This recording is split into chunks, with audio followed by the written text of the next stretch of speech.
ఉట్టి బెండకాయతోనే మనం పులుసు చేస్తుంటాం కదండి, అలా కాకుండా ఇలా వెరైటీగా చేయండి. బెండకాయతో పాటు ఎగ్గు అలాగే ఆనియన్స్ అయితే చిన్న చిన్నవి అయితే సాంబార్ ఆనియన్స్ వేసి మీరు ఇలా పులుసు రెడీ చేసి పెట్టండి. అసలు ఒక్క ముద్ద కాదండి, ప్లేట్లో వేసుకున్న అంత అన్నం అంతా కూడా అలా ఖాళీ అయిపోతుంది. అంత రుచిగా పుల్ల పుల్లగా కారం కారంగా చాలా స్పైసీగా చాలా టేస్టీగా ఉంటుంది. దీన్ని ఎలా చేయాలో ఏ విధంగా చేయాలో మనము చూసేద్దాం. హాయ్ అండి, నమస్తే, వెల్కమ్ టు మై ఛానల్ అక్క చేతి వంట. మీరందరూ బాగుండాలని దేవుని మనస్ఫూర్తిగా ప్రార్థిస్తున్నాను. ఈరోజు నేను చేయబోతున్న రెసిపీ బెండకాయ ఎగ్గు పులుసు అయితే నేను చేయబోతున్నానండి. చాలా బాగుంటుంది, అసలు ఎంత బాగుంటుందంటే అంత బాగుంటుంది. చూడండి ఫ్రెండ్స్, దానికి కావాల్సిన పదార్థాలు అయితే ఇక్కడ నేను చూపిస్తున్నాను. బెండకాయలు అయితే మరి నేను ఒక 1/2 kg తీసుకున్నానండి. అందులోకి ఒక 2 ఎగ్స్ తీసుకున్నాను. మీ ఇంట్లో ఉన్న పర్సన్స్ని బట్టి మీరు బెండకాయలైనా ఎగ్స్ అయినా వేసుకోండి. ఇక్కడైతే చూడండి ఆనియన్స్ కూడా నేను ఒకటి తరిగి పెట్టాను. అలాగే మనకి సాంబారు మరి ఆనియన్స్ ఉంటాయి కదండి చిన్నవి, అవైతే నేను కొంచెం వేసుకున్నాను. ఒక పచ్చిమిర్చి, కొత్తిమీర, కరివేపాకు, 3 వెల్లుల్లి రెబ్బలు అయితే మరి ఇక్కడ వేసుకున్నానండి. అలాగే కరివేపాకు వేసుకున్నాను. టమోటాలు అయితే మీడియం సైజు అయితే నేను ఒక 2 అయితే నేను తరిగి పెట్టేశాను. చింతపండు చూడండి, ఇక్కడైతే నేను చింతపండు మరి పిసికేసి మరి జ్యూస్ తీసేసి పక్కన పెట్టాను. చూడండి ఈ సైజ్ అయితే నేను వేసుకున్నాను. చాలా అంటే చాలా తక్కువ వేసుకున్నాను, ఎందుకంటే నేను 1/2 kg మాత్రమే నేను ఇక్కడ బెండకాయలు వేస్తున్నాను కదండి, దాన్ని బట్టి నేనైతే ఇక్కడ చింతపండు వేసాను. మీరు 1/2 kg వేసుకుంటారా 1/2 kg వేసుకుంటారా దాన్ని బట్టి అయితే మీరైతే మరి చింతపండు అయితే మీరు యాడ్ చేయండి. నేనైతే నానవేసేసి అలాగే జ్యూస్ తీసేసి ఒక బౌల్ అయితే మరి పోసేసి పక్కన పెట్టుకున్నానండి. చేసే ప్రాసెస్లోకి అయితే వెళ్దాం ఫ్రెండ్స్. అందుకైతే ఇక్కడ స్టవ్ వెలిగించేసాను ఫ్రెండ్స్. చూడండి ఇక్కడైతే కడాయి పెట్టాను. ఈ కడాయిలో అయితే నేనైతే ఇక్కడ మనం బెండకాయలు అయితే వేస్తున్నామండి. ఎందుకంటే బెండకాయలు ఇలాగా మనము కొద్దిగా అలా ఫ్రై చేసుకున్నామంటే ఆయిల్ లేకుండా మనకి లోపల ఉన్న గమ్ అయితే మనకి తగ్గుతుందండి. ఆ గమ్ము జిగురు అనేది లేకుండా మనకి కర్రీలో వేసిన తర్వాత పులుసులో తాలింపులో వేసినాక చాలా బాగుంటుంది. చూస్తారు కదండి, కలుపుతుంటే గమ్ వస్తుంది కదా. ఇట్లాగా ఒక 2 నిమిషాలు అయితే మనము లో టు మీడియం ఫ్లేమ్లో అయితే మనం ఫ్రై చేసుకోవాలి ఫ్రెండ్స్. ఇప్పుడైతే మనకి ఇవి వేగే లోపలే ఇంకొక స్టవ్ వెలిగించుకొని మరి ఇంకొక కడాయి అయితే పెట్టేసుకున్నామండి. దాంట్లో మనం తాలింపు పెట్టేద్దాం. ఇదైతే పెట్టేస్తాను. ఇందులో తగినంత ఆయిల్ అయితే వేద్దామండి.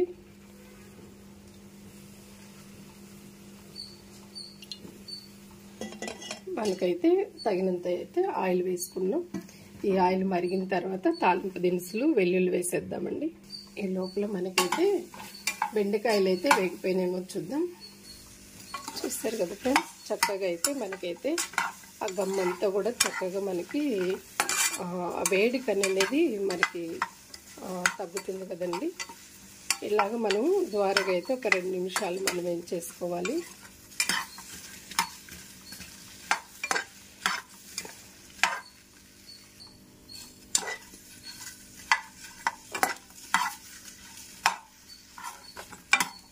ఇప్పుడైతే మనం స్టవ్ ఆపేద్దామండి. ఈ లోపల మనం తాలింపులు పోపు దినుసులు వేసేద్దామండి. మనకైతే ఆయిల్ మరిగిపోయింది కదండి. ఇలా ఇదైతే వెల్లుల్లి అయితే మనం వేసేసామండి. మనకి వెల్లుల్లి అయితే మగ్గిపోతున్నాయి కదండి. చూడండి కొంచెము మరి 1/2 స్పూన్ అయితే మినపప్పు, అలాగే ఆవాలు 1/2 స్పూను, మెంతులు 1/2 స్పూను, జీలకర్ర 1/2 స్పూను ఇవైతే వేసేస్తామండి. ఇవి కొద్దిగా మనకు చిటపట్లు ఆడిన తర్వాత ఆనియన్స్ వేసేద్దాం.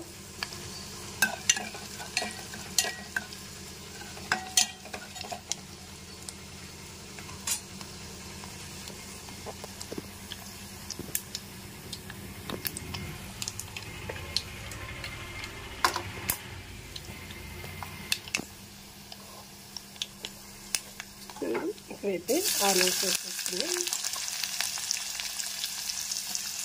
అలాగే సాంబార్ ఆనియన్స్ కూడా వేస్తున్నానండి.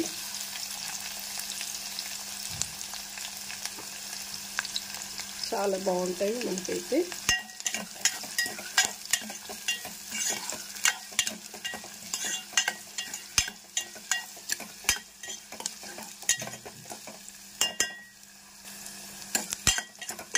ఇందులోనే మనం కరివేపాకు వేసేద్దామండి.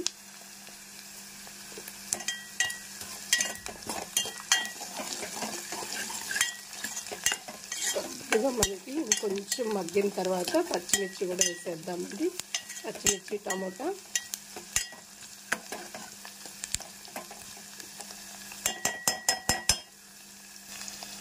చూసారు కదండి, మనకి ఇలా వాడిందంటే చాలు. మన పులుసు కాబట్టి ఎక్కువ వాడాల్సిన అవసరం లేదు. ఇప్పుడు పచ్చిమిర్చి వేసేద్దాం, అలాగే టమోటా కూడా వేసేద్దామండి.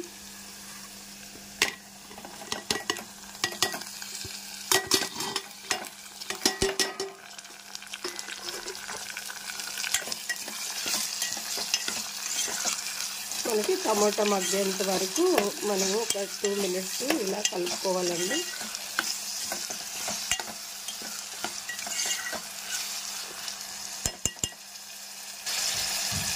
సాల్ట్ వేద్దామండి, టమోటా మగ్గుతుంది.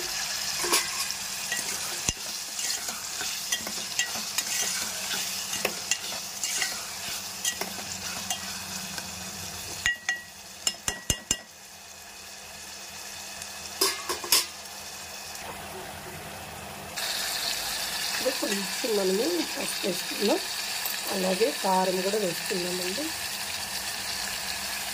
తగినంత కారం మీ స్పైసీకి తగ్గట్టు మీరు వేసుకోండి ఫ్రెండ్స్. ధనియాల పొడి కూడా కొంచెం యాడ్ చేద్దాము. ఒక 2 స్పూన్లు వేసుకున్నాం ధనియాల పొడి.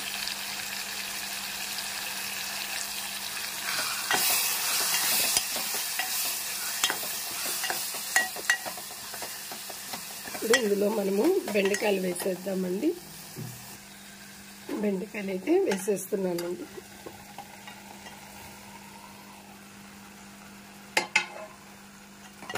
ఇప్పుడు మనము ఇలా కలిపేస్తాము.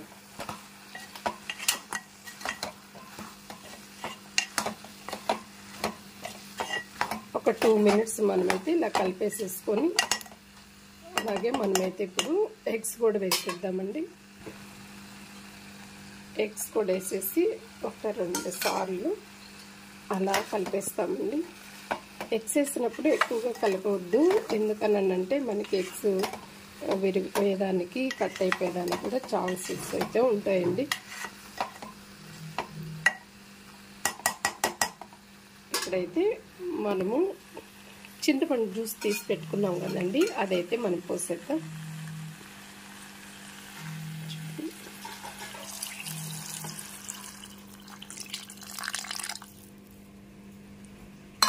కొంచెం వాటర్ యాడ్ చేద్దామండి.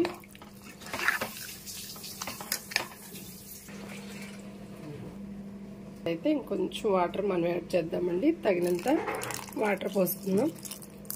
చూస్తారు కదా ఫ్రెండ్స్, సరిపోతాయి. నేనైతే ఒక గ్లాస్ దాకా పోసాను, ఎందుకంటే మనకి బెండకాయలు అనేది మనకు ఉడకాలి కదండి. ఇప్పుడైతే మనం ఇందాక కొంచెం సాల్ట్ వేసుకున్నాం కదండి, 1 స్పూన్.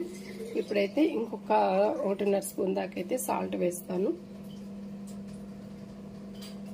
మీరు తినేదాన్ని బట్టి సాల్ట్ అయితే మీరు యాడ్ చేసుకోండి ఫ్రెండ్స్.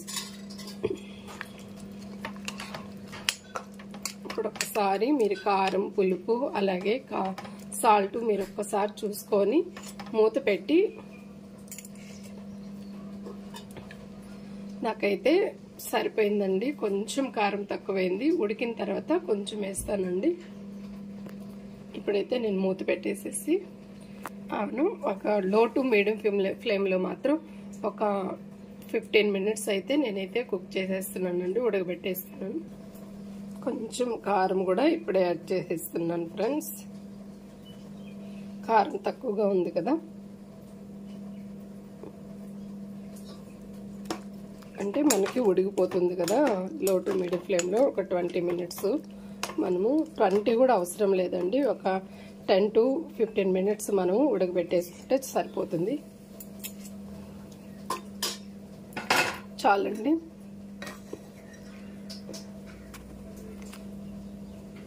లో టు మీడియం ఫ్లేమ్లో అయితే పెట్టుకుంటున్నాం. అయితే మూత తీద్దాము. చూడండి ఎంత చక్కగా మనకైతే కూర అనేది చక్కగా ఉడికిపోయిందండి. అస్సలు ఎంత బాగుందో చూడండి ఫ్రెండ్స్.